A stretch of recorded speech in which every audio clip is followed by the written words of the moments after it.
CA के तहत पाकिस्तान, बांग्लादेश, अफगानिस्तान से आए गैर मुस्लिमों को नागरिकता देने पर लगातार सवाल उठ रहे हैं। लेकिन इन गैर मुस्लिमों को नागरिकता देना क्यों जरूरी है, आइए आपको आंकड़ों के जरिए समझाते हैं।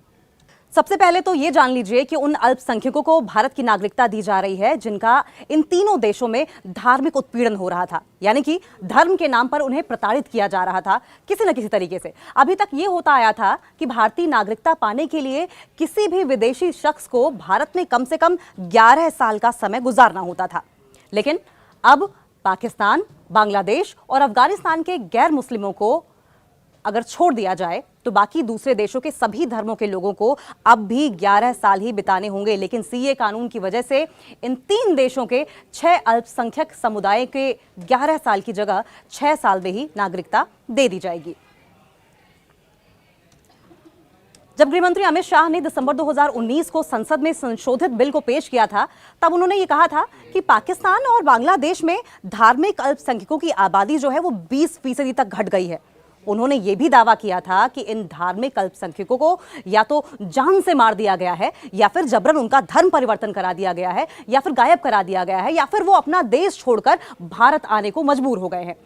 पाकिस्तान, बांग्लादेश और अफगानिस्तान तीनों ही मुस्लिम मेजॉरिटी वाले देश हैं। यहाँ गैर मुस्लिमों की आबादी बहुत ही तेजी के साथ घट रही है। तो आइए इसे आंकड़ों के जरिए समझते हैं और सबसे पहले बात करेंगे पड़ोसी मुल्क पाकिस्तान की। 1947 में बंटवारे के बाद जब पाकिस्तान बना तो पाकिस्तान के दो हिस्से थे। पहला पश्चिमी पाकिस्तान के नाम से जाना जाता था और दूसरा पूर्वी पाकिस्तान के नाम से। 1951 में पाकिस्तान में जनगणना कराई गई तो वहां मुस्लिम जो आबादी थी वो 85.8% थी और गैर मुस्लिमों की आबादी 14.2% थी। जबकि पूर्वी पाकिस्तान जो आज बांग्लादेश के नाम से जाना जाता है वहां 23.2% आबादी गैर मुस्लिमों की थी। 1972 में पाकिस्तान में जब दोबारा जनगणना कराई गई तब पूर्वी पाकिस्तान का जो नाम था वो बांग्लादेश हो चुका था। उस वक्त पाकिस्तान की आबादी में गैर मुस्लिमों की हिस्सेदारी 3.25% ही बची थी, यानी कि 21 सालों में सीधे सीधे लगभग 11% गैर मुस्लिम अल्पसंख्यकों की आबादी कम होती चली गई। 2017 में आखिरी बार पाकिस्तान में जनगणना हुई थी और तब वहां गैर मुस्लिमों की आबादी 3.53% रह गई थी। पाकिस्तान में गैर मुस्लिम आबादी में अहमदिया मुसलमान हैं, हिंदू हैं, ईसाई, सिख और दूसरे धर्मों के लोग आते हैं। अब बात जरा बांग्लादेश की भी कर लेते हैं। बांग्लादेश में भी गैर मुस्लिमों की आबादी बहुत ही तेजी के साथ घट गई है।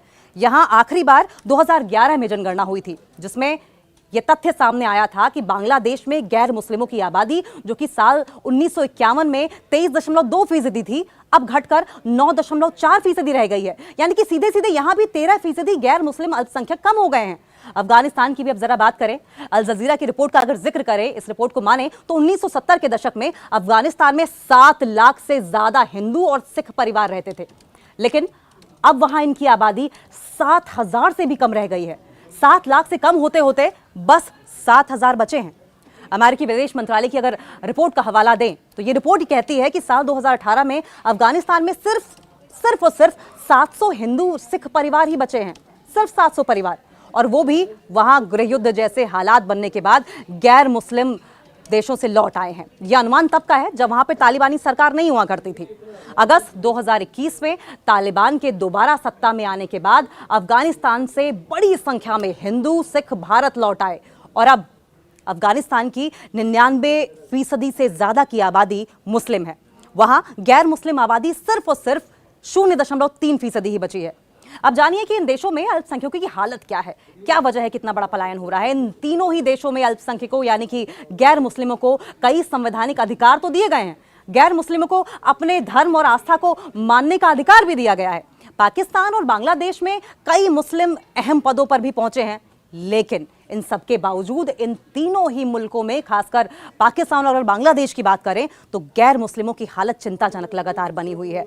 पाकिस्तान में अक्सर हमने देखा है कि हिंदू मंदिरों को सिख गुरुद्वारों पर हमला होता है, इस तरह की खबरें सामने आती हैं। जबरन धर्मांतरण भी यहां पर आम बात है। 2 साल पहले की अगर बात करें तो बांग्लादेश में हिंदुओं के खिलाफ जबरदस्त हिंसा हुई थी जिसमें दर्जनों लोगों की मौत हो गई थी। अफगानिस्तान में भी सिख गुरुद्वारों पर अक्सर हमले होते रहते हैं, अक्सर निशाना बनाया जाता रहता है। 25 मार्च 2020 की अगर बात करें तो अफगानिस्तान के काबुल में एक गुरुद्वारे पर आतंकी हमला हुआ और इस हमले में 25 लोगों की मौत हो गई थी। और इतना ही नहीं, जब अगले दिन इन मारे गए लोगों का अंतिम संस्कार किया जा रहा था तो दोबारा वहां पर मौजूद लोगों पर एक बड़ा अटैक किया गया जिसमें कई लोग मारे गए।